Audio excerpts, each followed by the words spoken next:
خالد، الجميع تحدث بأن خليج البصرة يختلف عن جميع نسخ الخليج السابقة، ورئيس اتحاد الخليج الشيخ حمد بن خليفة آل ثاني بدأ المؤتمر الصحفي قبل أيام بأن بطولة البصرة عادة الروح لبطولات الخليج.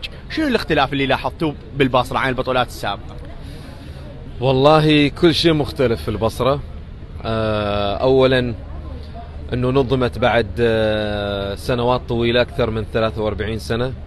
الكل مشتاق للعراق. في ناس أنا أعتقد كانوا مآمنين بالفكرة وحابين أنه تكون موجودة في العراق على أساس الناس تتعرف على العراق بشكل أكبر. في ناس كانت متخوفة، تحول هذا التخوف إلى أكبر الداعمين أن تقام مرة أخرى البطولات في العراق، وهذا شيء جميل جدا بكل تأكيد. غير ذلك الأرقام لا تكذب، ولغة الأرقام ما تكذب.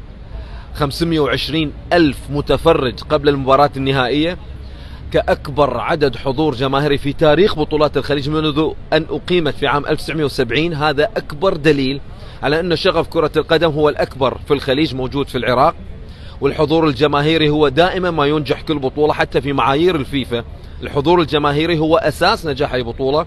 نجحت البطولة ومن دور نصف النهائي حققت الأرقام القياسية. هذه كلها أرقام تدل على أن بطولة خليجي 25 البصرة هي أنجح بطولة أقيمت على مستوى تاريخ بطولات الخليج.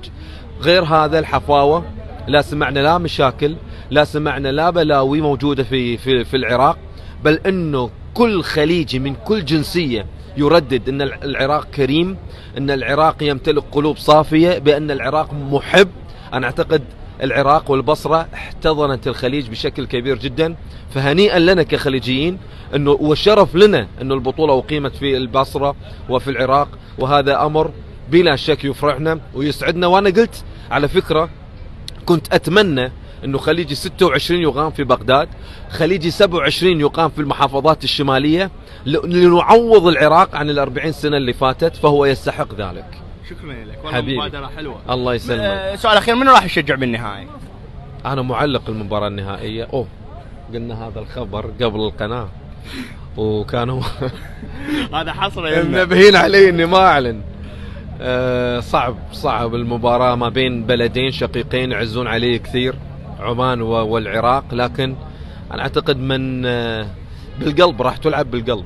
اللي يبي الكاس، اللي يبي يسعد جمهوره وشعبه، راح يلعب بقلبه وراح يفوز باللقب. من تتوقع؟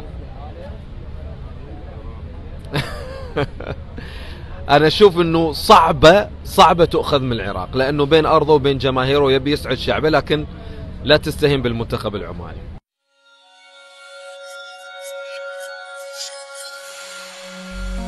Higher Inspired Living.